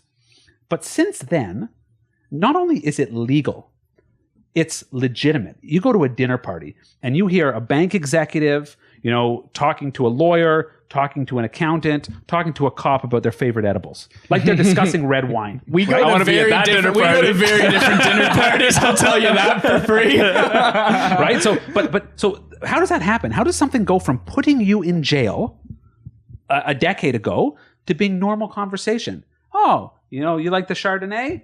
Yeah, you like this joint? You like this strain? Yeah, it's okay. That's my weekend buzz, right? So that happens because society says no more, all right? When something's legal, it should be legitimate. It needs to come out of the gray and into the light. And I think the same thing is happening with adult, right? And we see this, it's reflected. And in a big way, by the way, one of my core beliefs that I've discovered along this journey is that adult is a reflection of society, not the other way around. Adult doesn't influence society. Society reflects. Who is society is reflected by what's in adult. So you see things like OnlyFans. You see things what happened in the pandemic in terms of creation and consumption of adult content. People are sick of basically being fed this nonsense about, everyone in adult is being exploited. It's not a free choice. They know it's not true because they know their neighbor who is sharing her content with the world and doing all right, and far from being exploited, it's a free choice that she's made and she's proud of it. And we're seeing more and more, particularly young people, who are doing this as a choice, and one that's a free choice and being very, very much assisted by technology. So I think we've left that doomsday scenario behind. There's still battles to be fought. Misinformation will exist everywhere, 100%. and we all have to combat it, right? It's not just the tech companies. It's not just the platforms. Everybody needs to be proud enough to stand up and say, no, this is who we are. This is the material we're interested in. Yeah, guess what? People like sex. I know it's going to come as a huge shock, right? People like sharing their sexual expression, and others like consuming the sharing of that expression. It's done freely, legally, and consensually. We will not be shut down. I love that quote, by the way, what you said, that adult is a reflection of society, not the other way around. Because if you think about it, these categories got to come from somewhere. You know what I mean? So my follow-up is, what's your favorite category? I talked about the values that animate MindGeek. All right. Another value is data privacy, right? We know that people make free choices and people are free to have those experiences, not just legally and consensually, but also privately. So I said, obviously a little tongue in cheek here, but recognizing that people are free to, in their private lives, experience things that they can't experience in their public lives, right? It's an important part, I think, actually, of growth as a human being. That people discover forms of expression that they never knew they were into, and they share them with their partner. That's something else that people don't realize. You know, a number of people who are both creating content as couples and consuming content as couples, and it's part of their relationship and part of their expression, right? And you know, you talk about categories for a second, okay? And there's some content that people they don't like. It doesn't do it for them. But at MindGeek, we believe that doesn't mean it should be banned. Is it legal? Is it consensual? Right? Is it being created consensually, responsibly? Does it meet those criteria? Well, guess what? It's just not your taste. MindGeek will never be the arbiter of what's your taste, because who are we to impose those values to other people? Who are we to shame individuals who enjoy a certain form of sexual expression, whether creating it or consuming it? If it fits within the legal parameters, our terms of service, adheres to those core values, then we will be a home for that expression. That was a beautiful way to say none of business. You know, we're talking a lot about the stigma and the sort of aura that surrounds the adult industry. How are you going to facilitate that change? Is it with these open conversations that you've been quoted as to kind of open the floor? You know, I think that it happens two ways. The first way, it happens organically, but also happens intentionally. So let's talk about the organic way. It happens just by a group like Ethical Capital Partners being the first in that breach to put their name and face proudly over such a massive entity. Obviously, there are smaller players where people know who they are and they talk about them. But on this scale, this has not been done before. So one of the reasons I'm here today and we're having this conversation is because we're enormously proud of what we're doing. Right. And we want to talk about it. We want to share it with diverse audiences. So that's number one. That happens organically. It happens because the people behind it, I'll give you a sort of a funny example of that. As you can imagine, on March 16th, when we announced this, my LinkedIn kind of blew up. All right. And I'm getting ads from everyone. Now, of course, you're getting your buddies who are, can I get a premium subscription? There will always be those. Humble brag. No, there'll always be those. But it wasn't just, people wanting to connect on a business side, an investment side. I'll tell you what happened that I thought was so striking. I start getting follows from people who work at MindGeek. Of course, it's wonderful. We announce this. You should know, before announcing it to the world, we announce it to our leaders and then to our employees. It's important that we communicate with MindGeek first before we go and tell this to the world. Right. We believe very, very much in our leadership team and our employees. So we started with them. But I start getting these messages from people, and you know what they're telling me? This is after day 2, day 5. I've done these interviews. We're all doing interviews. We're spreading this message. They say, until today, I never put MindGeek as my employer in LinkedIn. You coming forward and speaking proudly about the work that you're doing. We're talking about a company of over 1,000 employees. Yeah, right. Number I read was like 1,800. Yeah, It's a sizable tech company of people, including a huge presence in Canada, but also internationally. And they say, thanks for speaking for us about the good work that we're doing. I'm now putting MindGeek in my profile. So that happens organically. When people are proud of the work they're doing, those in that area will be proud as well. I want to put MindGeek in my profile. Can we be volunteers or something just so I can get the credit? Volunteers, you understand? It's we got employees, we got roles for everybody. It's a fabulous place to work. That's something also that I discovered that came as a big surprise to me. You asked me what we found in the diligence and when we got there. I found an extraordinary culture of people. Right? I found people who are unbelievably creative problem solvers, who are ethical, who are intentional in what they do. MindGeek is a wicked place to work. What was the attitude like of the employees when you guys the acquisition happened? Because I could imagine has their attitude changed? Like, wow, this is like, I like coming to work now? Or how about this? One of the, I was talking to a senior leader just a couple of weeks ago, and I asked him, how's the teams? How are your directors' teams? The people who are working with you. And he said, I'm going to tell you something. It has nothing to do with the season, but it feels like springtime at MindGeek, right? Where the work that we are doing is finally getting some recognition and traction because we finally have owners who are willing to go into that public arena and be our champions. How do you personally feel about that? Like, you're now this guy that's letting other people feel that way now for maybe the first time working with MindGeek. And just in general, like, you are now taking over this huge company that is used in everyday life. I just used it before you walked in. Like, everyone is using this on a daily basis. Like, how does it feel personally to be like, wow, like, we have control of something that is used in everyday life? Was that what you were doing before? I thought you were crying, bro. Like, that was loud. I can multitask. Yeah. So, it's a huge responsibility, number one, because you're working in a complex environment that's changing all the time. But it's a really proud place to be because we believe in the work that the platform is doing. We believe in surfacing content that showcases diverse sexual expression, that give people a place, a platform to express themselves in ways they wouldn't be able to otherwise. And it gives people a place to consume that content and interact with that content. But, you talk about being a champion for the employees, for example, and being able to speak for them. That's my favorite part of this, actually, to be able to tell the truth about what is going on in MindGeek. When I walked you through, for example, the verified uploader or parts of the trust and safety journey, when we tell this to people, and I've been telling this to people for over a year, as we learn more and more about it, to a person, their minds are blown. They're like, but Exodus Cry says that, but, this Morality in Media says this, but I read this in the New York Times, and really? And I say, no, you don't take my word for it. Here, let me show you. I'll show you the screens. I'll show you the process. I'll show you step by step. And they leave saying, like, you are doing extraordinary work, right? In my personal life as well, in terms of, you talk to your family, you start talking about it. And when they learn what this is about, just like when the MindGeek employees are telling people not just what they do for a living, but, the actual work that they are engaged in, people say, like, MindGeek must succeed. It must thrive. The adult internet can't exist without it. That's awesome. I feel like you guys also have a punching bag in the office that just has NCOSE and Exodus Cry on it, just to let out some steam if everyone needs a quick 15. But without the employees, it's nothing. If you can't talk about, we talk about the legal issues and resolving those, you can't move forward without that. But the industry as a whole, forward. Exactly. No question. But the industry as a whole doesn't exist if you don't have the sex workers. So if you want to be sex worker driven, so Visa and Mastercard pulled their services a couple years ago, and leading up to this, I tried to buy content on Pornhub and I couldn't. Just a prompt came up that said it's temporarily Good journalism. disabled. Yeah, I was just researching.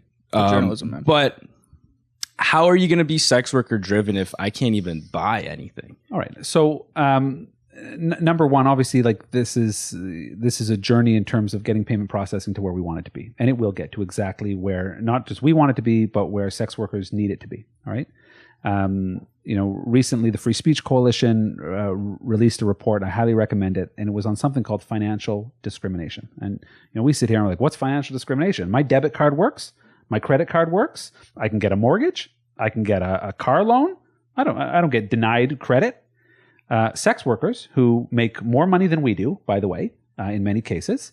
Oh, they for sure make more money than we do. Yeah. Can't get mortgages, have their bank accounts shut down. They get letters from banks saying, we are not interested in helping you. Your services are terminated. Withdraw your money. Go find another mortgage provider. We're not issuing you a credit card.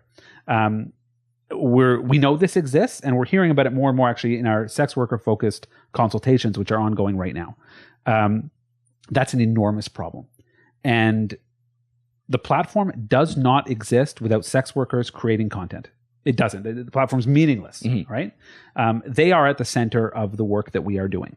So in the past, both when it comes to governments making regulations or big institutions making rules, they get ignored. They're the subject of the regulations, but they're never the subject of the consultations. So one of the things that we want to do at Ethical Capital Partners is recognize we have a massive platform, right? We have been privileged to now have this enormous voice. We're not keeping it to ourselves. Just like we're not keeping the tech to ourselves, we are going to center the experiences, the concerns, and the voices of sex workers. We're going to amplify them. Because guess what? When you've got a site with 130 million daily active users, not a big deal. We can be a platform for people who do not have a voice, right? To communicate to those who need to be listening that the work we're doing is a free choice, that the work we're doing is legal, it's consensual, it's performance. I remember speaking to a content creator when we're doing our due diligence and we're understanding. So it's important to speak to the sex workers creating this content. I want to speak to a representative sample, okay? From your mega stars to people who have much smaller audiences. Mm-hmm. And I hear this theme over and over again. They say, nobody watches Apollo 13 and asks themselves, did Tom Hanks really go to space? Like, was he in a rocket ship? Is this real? But all of a sudden, it involves a sex worker's vulva, and you're like, well, how could it have been consensual? Or you watch Game of Thrones, and nobody goes. There's no talk around.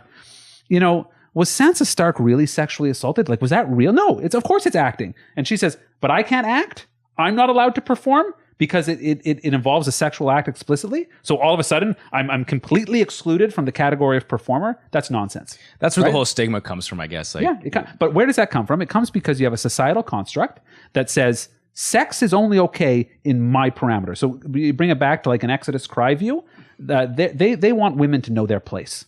And to know that their sexuality belongs only in a marriage with a man. To know that their sexuality only belongs in certain parameters. Oh, a woman or any person puts their sexuality out there. Now that's sinful. That's morality and media engaged. So, but these conversations have to happen openly. They can't just happen in the sort of adult echo chamber. And we're taking those concerns and those voices to the institutions. And I'm talking about banks.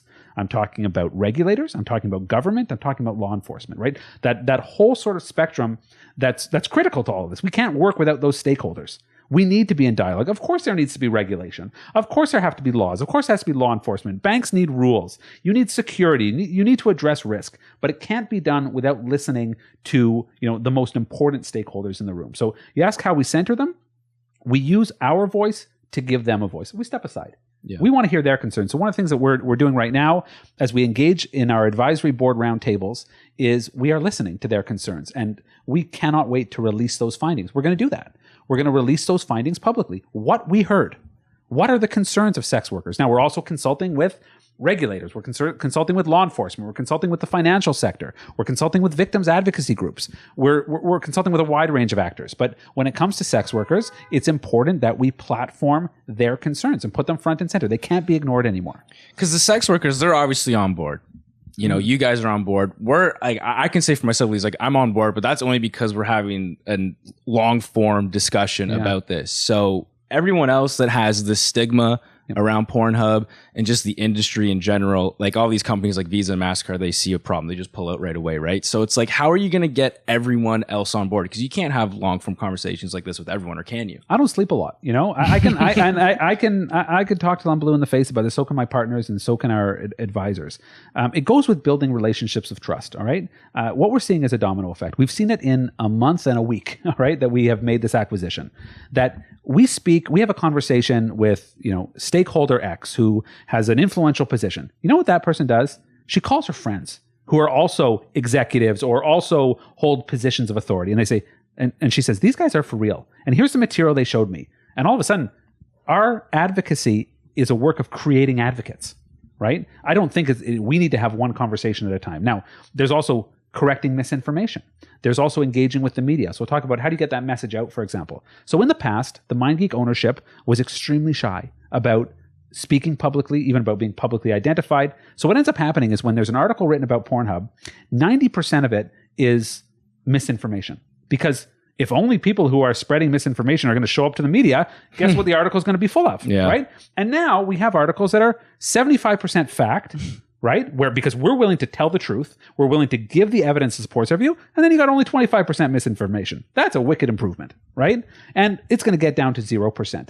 As people realize and their tolerance ebbs away for this type of real misinformation. So it doesn't happen overnight. No societal change, no effort to educate happens overnight. But we're very much moving in the right direction. I think we have the right pieces to do it. Do you have a plan to calm the waters, another nautical reference, with Visa and MasterCard? Yeah, so we're working that on a number of approaches. Understanding that these are important stakeholders. We have to build trust. Okay, Right. When trust is lost, it has to be rebuilt. And companies obviously look at risk. I think that we're in a very, very good position to show why the risk that they think exists simply does not. You and I had a conversation over 5 minutes explaining that. We have hours of that presentation to the granular detail, to the click, to the metrics, to the internal auditing that we do. We have red teams who work trying to exploit our platform from within, who go looking for search terms, who are always building our database of banned words, who are looking for what happens when you try to do the wrong thing. We do that internally. And we use that to improve our processes. So I think when you do that, you get trust rebuilt in important financial institutions, in their partners, and ultimately in these mega players like Visa and MasterCard. And you guys are confident. You guys, as in ethical capital partners, are confident in this sort of process that you're undertaking. The truth will always prevail if you're willing to speak it openly and honestly. If you're willing to engage respectfully. And if you have the goods to back it up. I'll give you an example. Today I was speaking to senior law enforcement, a very, very senior law enforcement officer, okay, about the work we're doing. And I told him, I said, do you know what happens if you're in Canada and you put in the search term underage on our platform? So obviously we have a list, I think it's right now up to 15,000 banned words. And we use banned words, banned combination. We use AI to detect different combinations where innocent words, when put together, could have nefarious meanings. But obviously, underage is banned. Okay, so the default, and we talked about the law, complying with the law basics, is that nothing comes up. Right? Of course, nothing's going to come up. There's nothing to come up. But we go much farther than that. Not only does a warning come up when you put underage in Canada, we have partnered with an NGO in Canada, like we have done internationally, an organization called Talking for Change, that is funded by the Canadian government and the Canadian Association for Mental Health. And you know what pops up when you search for underage or a similar banned keyword? It says, are you having sexual thoughts about underage people? Help is available. Click here now to be connected with a free therapist to talk about these harmful thoughts and urges, right? You don't need to suffer in silence. You can get help. So that's the work that Pornhub's doing. Forget banning that content. Forget ensuring that it is nowhere near our platform. But for people who are looking for that material because, they suffer from a sexual disorder and could come to harm others, we want to give them the resources to help themselves. Just like, these resources are provided, funded by the government, by mental health organizations. We see it as our responsibility to link them up with that. So when I told this to this law enforcement officer, his mind was blown. Right. A porn site? A porn site is linking to talkingforchange.ca. A porn site cares about getting people mental health, assistance. You're goddamn right we do, right? Because we have, when you talked about the responsibility that comes with having a global reach, we have an enormous responsibility. And this is what we're doing today. It's not, limited to that. It's what we're going to do tomorrow is we keep learning and adding partners who say, you know what, I'm willing to be on that site to be a resource, right? When I was talking about, for example, Pornhub is a sexual wellness center. He said, they have a what? I said, yeah, we've got a full-time psychologist who creates content, a sex therapist who talks about healthy sexuality, unhealthy issues, who produces, regular programs. What? We have a guide to parents to how to block the site using the RTA, the restricted to adults feature. You have a what? You're a porn site, right? We're much more than that, right? And we take our social responsibility really seriously. And I have no doubt that as that message continues to filter out, not just through us, but for those who we have spoken to, it's only a matter of time before the real, the big stakeholders see what we're all about. You guys' motto is like Pornhub, a site that cares. That's really interesting though, man. Cause when you say, if you type in underage, and a prompt comes up, I was picturing a picture of your face being like, we got you, you're on a watch list. But you're fucked, buddy. You guys are going the other route, where it's hey, we're going to help support you guys. I feel if someone attempts, let's talk about the other end. If someone attempts to upload child sex abuse material, we report that instantly to NCMEC, the National Center for Missing and Exploited Children. Instantly gets reported with the user's information. That's someone trying to upload illegal material. That's someone committing a crime. Okay. When you search for underage, we don't want you to just skip to the next platform or go looking on the dark web to slither off, right? If you can get help, and look, What percentage of people are going to click that and go down that? I don't know. But if one person clicks it and that saves one child from abuse and a horrific existence, then everything that it cost to build that platform, to build that service was more than worth it, right? It's like you see the other end of it too, you know, like, hey, this person clearly needs help. Because I feel like most people, when they see that someone's searching that up, they're like, oh, that person's a monster. But you guys are like, oh, this person needs help. So well, it's interesting. It's not our approach, right? Talkingforchange.ca in Canada, and we're also partnered with the Lucy Faithfull Foundation in the United Kingdom. This is how mental health organizations have been advising governments to tackle this problem, right? If somebody's looking for that material, that's an early stage. Get them help and the resources that they need. And all we're doing is we're pointing them in that direction, right? We recognize that, you know, as a platform, we have limited ability. Someone could go just, you know, close the tab and move on. But like I said, if one person follows up on that and gets therapy and that saves any person from misery, of course it's worth it. And when you take corporate social responsibility seriously, right? And you recognize we are having a massive impact on the world. You have a platform with this great reach. Of course we're going to use that great reach to accomplish positive things. Yeah, it's like, because when people ask like, oh, you have a platform, like how are you going to use your platform in a positive way? Like people might just give the answer like, oh, like we're going to do our best, like come on media, like right now and say what we're going to do. But I feel like these little things that nobody is thinking about, For sure. Like that's actually how you use your platform to make it a better place. And we can have a 12-hour marathon where I wind you through a very, very, very long list of similar features, right? There's too many to count. Now, I would recommend that people go to Pornhub and check out the transparency report. We publish it annually. It talks about that work that we're doing. One of the changes made in 2020 was to publish a transparency report. It talks about the content we take down, talks about reports we make to NECMEC and other organizations. It talks about these resources. But, you know, it's at the core. When our engineers are looking at problems, they're asking, you know, what's the right thing to do? So an example like that of Talking for Change or the Lucy Faithfull Foundation in the United Kingdom, it's the right thing to do. So it's a no-brainer, and we're going to do it. What's like another one, like one of your personal favorite things you guys are doing to kind of like on the same, through that same lens? In the fine print. So the restricted to adults one is a really important one, and that's resources for parents, right? Kids should not be accessing this content. All right. Oh, so if it catches someone who's under 18. So what RTA is restricted to adults is it's a guide for parents on Pornhub as to how to block Pornhub from devices used by underage users, right? We actually have a step-by-step simple instructions. It takes 2 minutes, and you can install it either at the router level or on the computer level and stop underage users, stop kids from accessing it. And, you know, people say, well, you know, that's contrary to the business model. Not for 1 second. We don't want one such visitor under the age of 18 on our platform. Not for a second. Yeah. We want every single one of them to be blocked.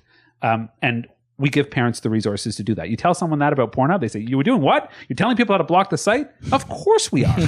Right? What kind of business model? Yeah, what kind of business model is that? So is that where that age verification comes in? So that's another question then, right? The question is beyond just Pornhub, you know, age verification is a problem that can't be solved by the adult industry alone. All right.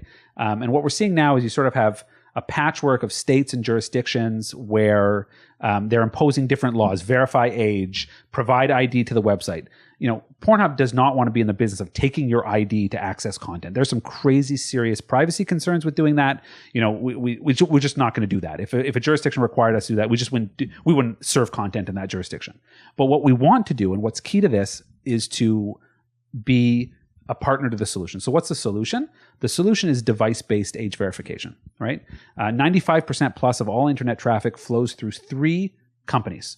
Ooh, what are they? Google, Apple, Microsoft, right? In other words, Android, iOS, and Windows. 95% plus of all traffic. If all of those devices, either at the point of sale when you purchase them, or by rolling out a software update, put a prompt on your phone right now that said, do you want to verify this as an adult device? And you say, I do, because I like adult stuff, right? But it's not just porn, right? It's cannabis sales, it's alcohol, it's online gaming, it's mature video games, right?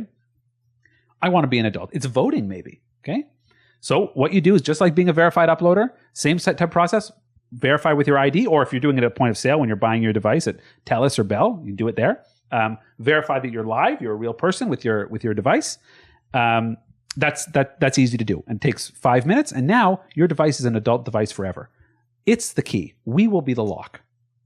And we think that every adult site should be the lock. Just put that key in there. You're an adult. Come on in. You're welcome. But it only happens if Google, Apple, and Microsoft step up and enable this feature. The software exists. What I'm describing is no more complex than anything that already exists. They just need the will to do it. Yeah. And we are opening those discussions now because we want the adult internet to be safe for adults only.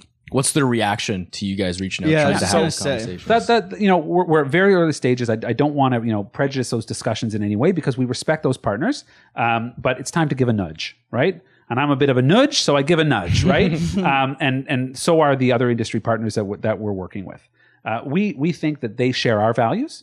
They share protecting children at their core. That is number one to us, and we will absolutely support any solution that is at the device level, so it actually protects children. Because if it's not at the device level, Pornhub blocks your traffic and requires age verification. You're just going to go to someone who doesn't block it, right? Young people in particular are very ingenious. It has to be at the device level. That's the only way it's going to be effective. It is also the only way that it's going to safeguard user privacy. You can't have 100,000 websites holding everybody's personal identifying information. Now, Apple, Google, and Microsoft, whether you like it or not, they already hold all your information. And they do it with secure certificates that are at the device level. They hold your banking information. They hold very sensitive information. So that's a relatively safe place for that data to reside. We don't want that data. We will not take that data. But it needs to happen in partnership. So you come back to ECP and the ECP concept. If adult is only looking inward and nobody wants to talk to adult, this collaboration will never happen. The rest of the internet will say, age verification, that's your porn problem. But of course it isn't, right? As I said, the adult internet, having a safe space for adults online is a much bigger issue than just pornography.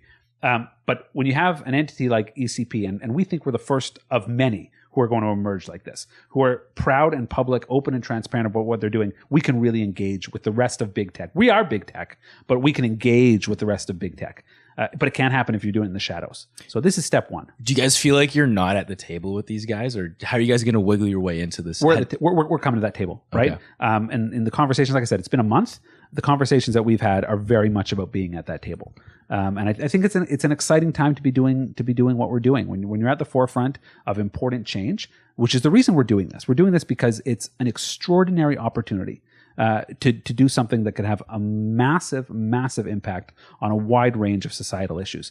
We're at that table, and it's only going to continue as the months go on. Are these companies aware of everything you've just said right now? Because I feel like if they are, they would be like, yeah, this is a no-brainer. Yeah. They're aware, but everyone has their own reasons, right? For delaying this, for not doing it, for not wanting to step up. There obviously are issues that there's privacy, right? There's anonymity on the internet.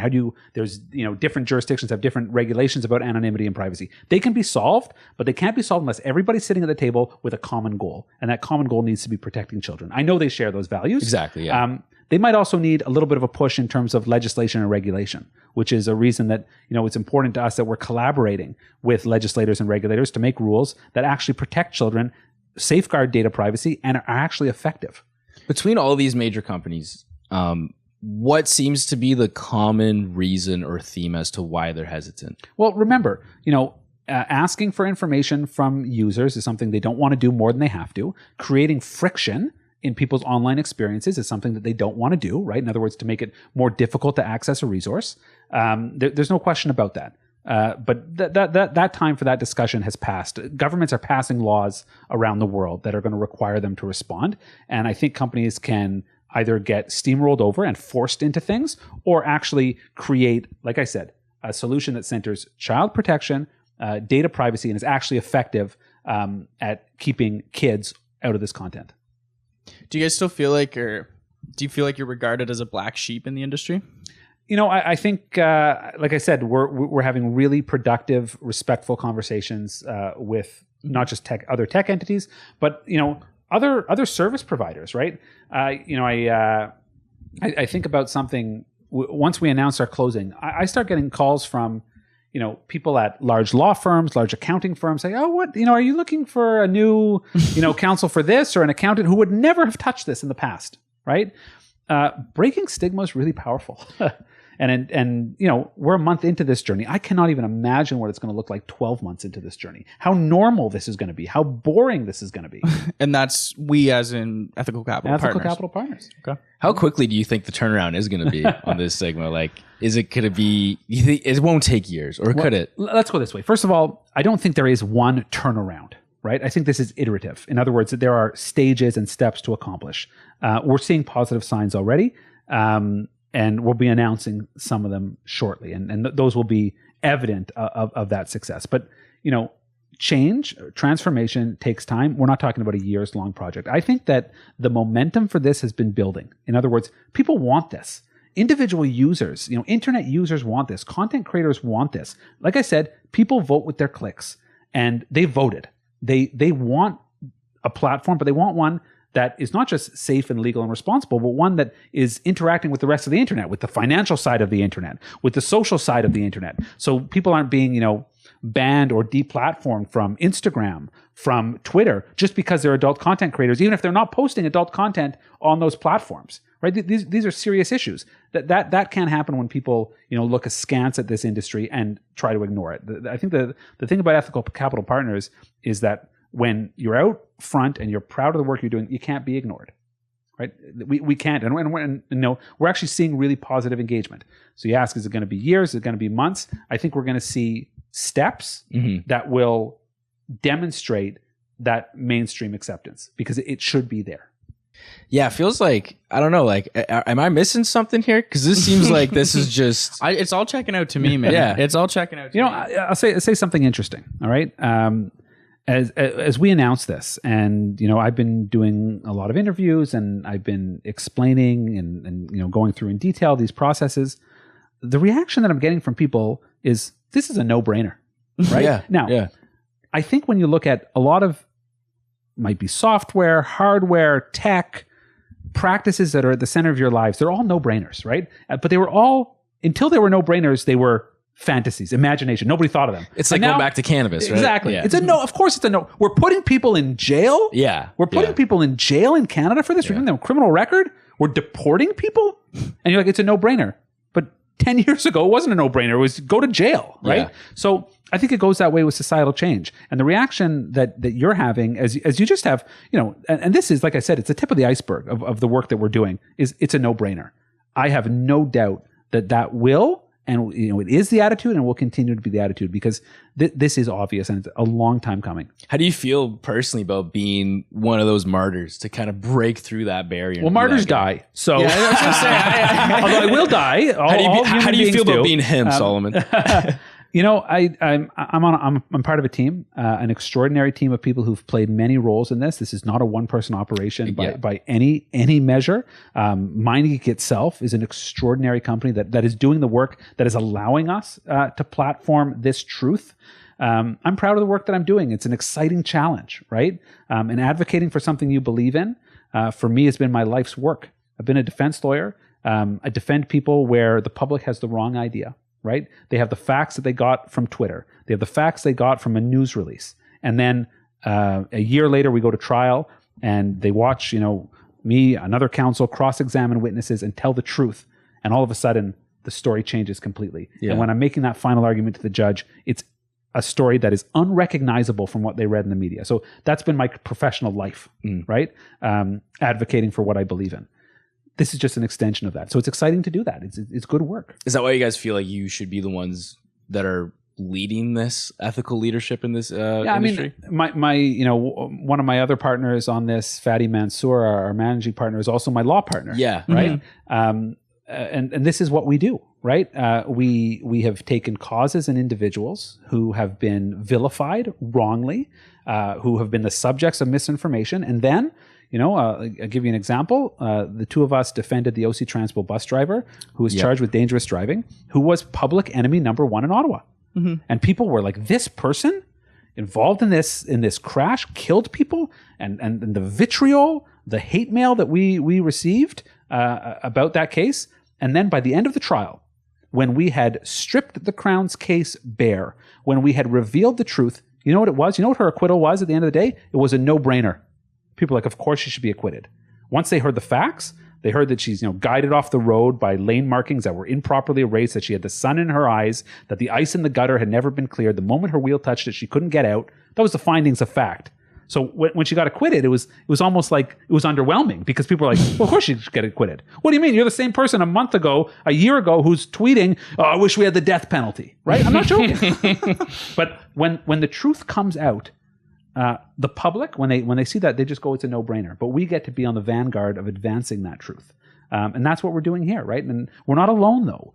There are important stakeholders, from the sex workers to employees to victim advocacy organizations to NGOs who need to come into this conversation so we can actually communicate what they have and what they've been doing, what they've been experiencing using this platform that we have now. So it's exciting work. There's nowhere else I'd rather be. You had, like, your past is quite I think it's important we bring it up. You know, you at 18 moved to Israel. You're an ordained rabbi. You are a criminal defense lawyer. Which is, boys, it's Friday night. I don't know if anyone's celebrating Shabbos, if I'm the only one. But, that's what we're doing after this, man. I won't take names. But how does that past affect what you're doing right now in the future? Yeah, when it comes to work. I mean, I think our past experiences, they enrich our lives, right? I'm a person, I live with zero regrets. And even though my life might have twisted and turned and wound, and there was a time in my life I thought I was going to be an Orthodox rabbi teaching the Talmud in a yeshiva in Jerusalem for the rest of my life. It's not where it ended up. It's interesting, though, sometimes we look at past life decisions and you figure, like, where did I make the switch, right? Why did I go from A to B? So I think often, like, why am I not a rabbi today? And, the main reason I loved a lot about it. I loved the study. In Orthodox Judaism, the rabbinical tradition is a very legal, very analytical one. And it tickled my brain in the right ways. I love breaking down problems, sort of almost looking at them like chemistry, distilling elements and coming to, subtle arguments. I remember saying to a rabbi of mine, like, this is splitting hairs. And the rabbi said, yeah, but even a hair has two sides, right? But the reason I moved on from that, I went to law school, was that I wasn't buying what I was selling. Right. Because there's a religious component to that that's dogma and belief. And I realized that if I'm not buying what I'm selling, nobody else is going to buy it either. And that has informed my professional life. As a defense lawyer, if I don't believe in the argument I'm making, I can't make it. And here, in this very same role, if I don't believe in what I'm speaking for, what I'm advocating for and communicating for, it's going nowhere. And what makes this such, an easy and natural fit, it doesn't matter what the message is that I firmly believe in the work that the team's doing, right? I'm convinced. I've seen it from the inside. So it's easy to, but that's something that has sort of been this thread through my entire life. Speaking of things that you believe in, you've said that you fundamentally believe that sex workers are workers, right? That sex work is work and that you can profit off of sex work without exploitation. I think it's an important question to ask, but how? How do you think that? Okay, so that's an interesting question. And I think it, and when I'm answering it, these aren't my answers, okay? This is what I have learned from talking to sex workers. This is not my life experience. So if I can use this as a platform, some of their life experience, I'll do that. You speak to a sex worker, and they say, I talked to an organization like Exodus Cry. And Exodus Cry says, well, you wouldn't be doing this sex work if you weren't getting paid to do it. Really? Oh, interesting. I don't know anybody who would be like, you know what?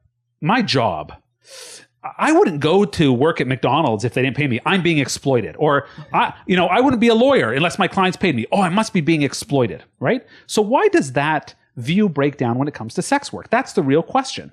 Because, of course, people do work in order to get money. That's just how capitalist society works. Mm-hmm.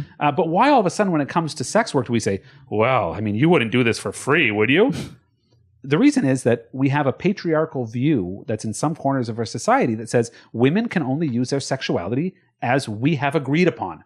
And if you're doing it in any other way, must be exploitation. We completely take out the agency out of an individual making a free choice to say, this is what I want to do. Now, but this conversation is more subtle than that, right? And I'm so blessed to have advisors who know this area so well. So they say, for example, well, some people have different economic situations, so they, quote, turn to sex work. People turn to working at McDonald's. People turn to other paths or streams of income. So you can do one of two things. You can say, sex work bad, we will stamp it out. And I'll give you an example. I heard from a sex worker who, when Visa and Mastercard pulled the ability to process for individual content creators, she had to go to hands-on sex work. Think about that for a minute. She was doing online sex work, some webcam work, as well as content creation that is totally safe. Right? That in an environment where she's physically secure, where she controls the content, and she had to go into less safe areas of work. Now, there are lots of areas of work, not just sex, where there's more and less safe. It's safer to work in an office than to work in a mine, okay? We recognize that there's degrees of safety in work. But far from Exodus Cry being, her salvation, they put her in a far more precarious position by pushing this misinformation, right? And MindGeek, by not having the ownership who are standing up and platforming these voices, also are part of that problem, which is something we're very much trying to change. So I think that when you say sex work equals exploitation, you've instantly removed agency from millions of thinking, rational individuals who are making fundamentally free choices. And so it's all, it seems like a big repositioning of how we think about it. So what in this repositioning is there for you? Yeah. You know So, what I mean? We're here to provide the platform, right? Because we recognize, none of these policy issues can be debated in a vacuum. All right. There need to be a balance. There has to be a balance. You need to have trust and safety. You need to have data privacy. You need to have legal compliance. That takes a platform, right? I think one of the ways where all adult platforms have gone wrong is that when the content creator revolution that said, I make content, I post it, I profit on it, right? Wicked model. YouTube, your TikTok, Facebook, Instagram, the influencer generation. Okay. But that's the model, right? Adult saw this and said, ooh, content. You're giving us content. Let's gobble up all this content. And what was lost in between was a real pause, which has happened, by the way, now, where you say, yeah, this is content, but it's content like no other content. Because it has the possibility to be misused, because the platforms have the possibility to be exploited, we need very different processes. So, we circle all the way back to the discussion about verified uploader and the content uploading and the moderation. Yeah, that has to exist when it comes to adult content. So that's the solution. That's what the platform provides, right? The platform recognizes that this area has unique challenges to it, but they can be met. And I think MindGeek and its properties, Pornhub, et cetera, are proof that it can be met. It is being met every day. We have a platform that millions of visitors have faith in, hundreds of thousands of verified uploaders have faith in, that is working extremely well to balance that, to balance child protection, intimate image security, data privacy, and dignity and fundamentally free expression, positive sex expression on behalf of sex workers. It's a difficult balance, right? Yeah, and it's one that we need to continue to learn about. Once again, if you're insular and looking inward, you're never going to learn and evolve. If you're only listening to one group of stakeholders, you're going to miss the boat. So you bring people together, we're going to continue to evolve because the internet's going to continue to evolve. Where does that come from on a personal level? I feel like it's such a no-brainer to just look outwards, but why don't we see more of that? Why do you make that such a pillar in your life?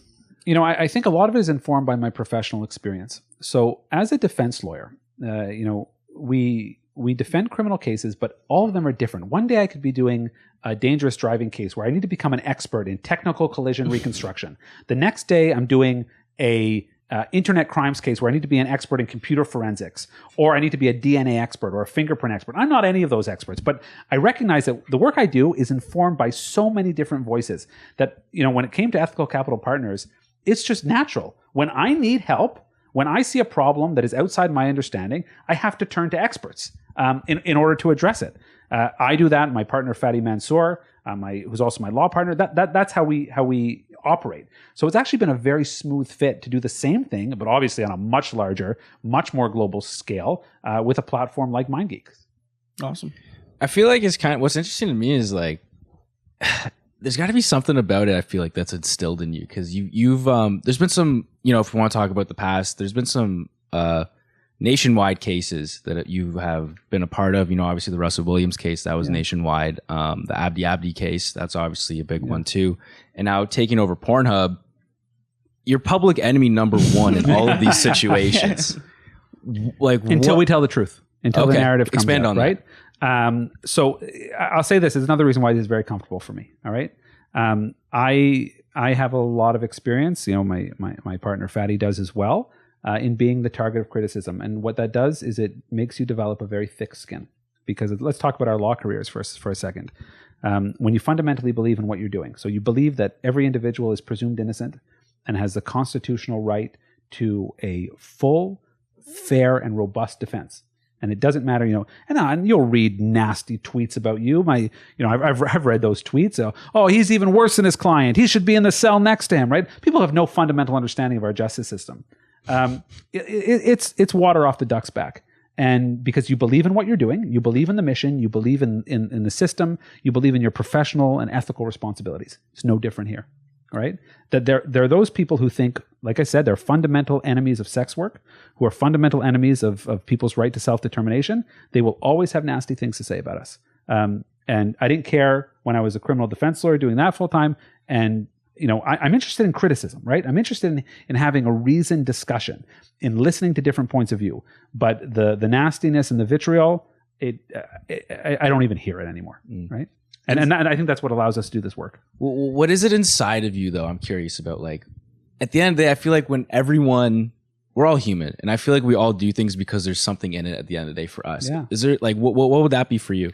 Well, that's a good question, right? And it's the same question as why are my partners, why am I here? Why are we doing this? We all come from very successful professional backgrounds. My partner, Derek Ogden, retired from the RCMP as chief superintendent.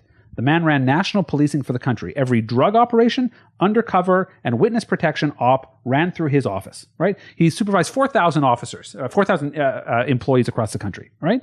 He had a very successful career. He doesn't need this, right? We come from backgrounds where we've achieved in our careers, as have our partners, all right? We're doing this because, number one, we believe in it. Number two, it's an extraordinary challenge, right? So I don't want to live a life where I did only easy things. I don't want to live a life where I didn't swing big. And this is really an example of doing that. Of you have a problem. You have what I think has been a debate that's been fueled by misinformation, where the public perception is so out of whack with reality. This is one that we want to address. And that gives us personal satisfaction, right? It gives you satisfaction when I'm listening to sex workers and they're talking about their concerns and they said, where has Ethical Capital Partners, where's an organization like this been for the past decade, right? Where has this approach been? And I can't answer for the past, though I wasn't there, we weren't there. But I think, I don't look at this jealously in the sense that I don't want to be the last mainstream entry into adult. I want to be the first. I want there to be so many following us. All those it's a no-brainer people, get out there and invest in this industry. Bring your tech skills, bring your social skills, your legal skills, your law enforcement background. Do exactly what we're doing, right? I welcome it. This is a space like it's too important to care about competition. Of course, we want to have the best business, we want to have the most visitors. That's irrelevant really to the social side of it. People need to enter this space. And if we give another actor, another entity the courage to do that, fabulous. Like I see that as a real accomplishment for our group. Yeah, because at this point in time, like you guys are all, like you said, like you guys have had all successful careers. So at this point in time, like it's not really the money, I guess it would be, money is not a big driver for me. It's not a big driver for my partners. Making real change and accomplishing something extraordinary. What price do you put on that? Yeah. At what point in time during your career did that change, though? Where you were like, hey, this is now, I have different motivations. Well, now. I'll tell you this. It started from the beginning. When I was in law school, I loved criminal defense law. All right. To me, it was the most interesting thing that I could be doing. I thought it was fascinating. I loved the real people, the stories, the fact that you can have an impact on someone's life, but I knew it wasn't for me.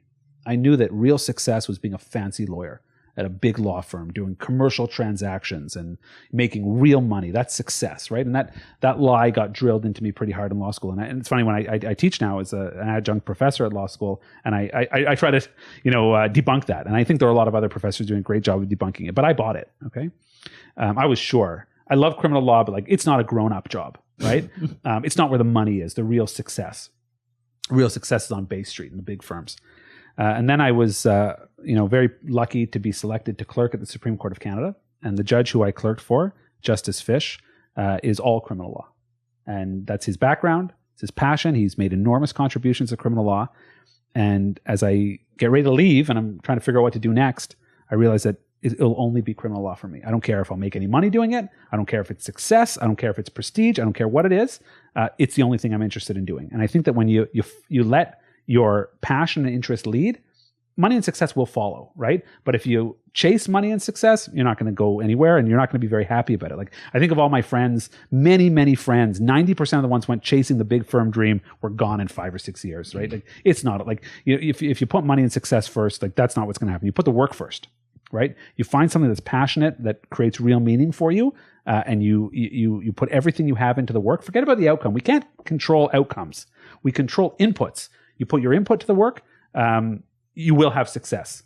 But you got to focus on that work. And it's the same thing here. So that's something I've been doing for my whole career. And I'm very lucky that I had the experience I had that led me to criminal law, that led me to something that I'm passionate about, helping somebody out of the most difficult situation of their life, helping them correct the biggest mistake of their life. It's an honor to do that. And it's something that I found great meaning in. And sure, success followed. Because when you believe in what you're doing, success follows. Yeah, it just transcends all industries and all professions. 100%, right? It was, and it's just a natural way that my career evolved. Does this feel like the biggest challenge of them all, though, throughout your career? This is the boss challenge right now. Yeah, is this Bowser? Yeah. I'll say the biggest challenge so far, because we're just getting started, right? And I think that what we're doing in this industry, like I said, it's going to create a real ripple effect to others. So this is the challenge. It's the one in front of us. It's an exciting one. I think the work that we're doing is extraordinarily important, but it's a first step. We're going to open the floor up here to some of our other journalists too in a moment. But I think actually, I guess my one knock on the platform would be, because like I mentioned, I tried to buy content on there and I got redirected to people's profiles because I was like, hey, let me just see what they got going on. And when I'm on their profiles within Pornhub. That was in-depth research and I respect it. very my guy, much. He gets it. I went on their profiles and I'm looking at them and a lot of them had in their bio, check out my OnlyFans. Some of their photos were even just like their OnlyFans and all this. So everyone's just trying to redirect them from Pornhub to their OnlyFans because they can't get paid because of Visa and MasterCard situation right now. How are you guys? And I was thinking the same thing. I was like, yeah, I'm just going to jump to that platform and use it because I can get it quicker. It's more convenient. How are you guys planning to compete with OnlyFans? Yeah, so when there's financial discrimination, when Visa and MasterCard won't serve certain parts of the platform, it's not all parts, it's certain parts of the platform. But for example, like the Pornhub model profiles, that's a problem. That is not an insurmountable problem, right? But at the same time, one of the things that I really respect about Pornhub is that they allow linking to other platforms, that they respect their content creators enough. Like take a look at like what Twitter has done recently with restricting Substack, right? They see a competitor, they say, don't link out to Substack. You're not allowed to do that. That's not how we operate, right? We respect our content creators as long as the links are going to legal platforms. That's just fine. But what we will do, and I have no doubt that it is going to happen in short order, is have platforms where that monetization can be regular. It's not irregular. It's not suffering from Visa shut down this day, MasterCard shut down that day. It'll be regular and steady, but it means repairing those relationships. That's the solution. Awesome. Did you have anything else you want to add before we? Yeah, one last question. When you guys chose the name Ethical Capital Partners, were you just like, let's make it as obvious as we possibly can? Or like, that's literally the last question I had was like, what was the mindset behind making your name Ethical Capital Partners? We're not subtle people. Right. Okay. And if we set a standard for ourselves, then we have to live up to it. So we could have chose a fun, cool tech name that doesn't mean anything, right? That hides what we do, that hides what our values are. And then we would have to be like, but we're also ethical and we're doing it ethically. Here we say, let's put out the challenge up front. People can judge us not just on what we say, not just on our work, but how we identify. So that is how we identify. It's at the core of what we do, that we are guided by certain values that do not change, right? That are not subject to debate. So when you lead with that in your name, you set expectations high. There's no question about it, but it means that you got to live up to them. It's like your daily reminder. You know what I mean? It's up there everywhere we look. Exactly. Ethical, and it's because our values guide everything we do. They guide our investing decisions. Mm-hmm. They guide operational choices. They guide investment strategy. They're at the heart of what we do. I see like every work day at your guys' office, like starting with like a good let's get ethical on 3, 1, 2, 3. You know what? We have our daily call. And maybe we'll just incorporate that into the next one. Yes. Yeah, there's no hiding from it, right? I mean, everywhere you look, you just see the word ethical. If you go to a business card, you see it. So it's like you will never stray away from the main mission. It focuses us. It focuses others. But it means that we have high aspirations, right? And obviously, when it comes to ethics, if they're at the center of what you do, you have to be able to justify that, right? It means that we want people to call us on that and say, how is this consistent with your values? And we can then reconsider and say, you know what? I didn't know that perspective. Let's hear that perspective. Give me that information.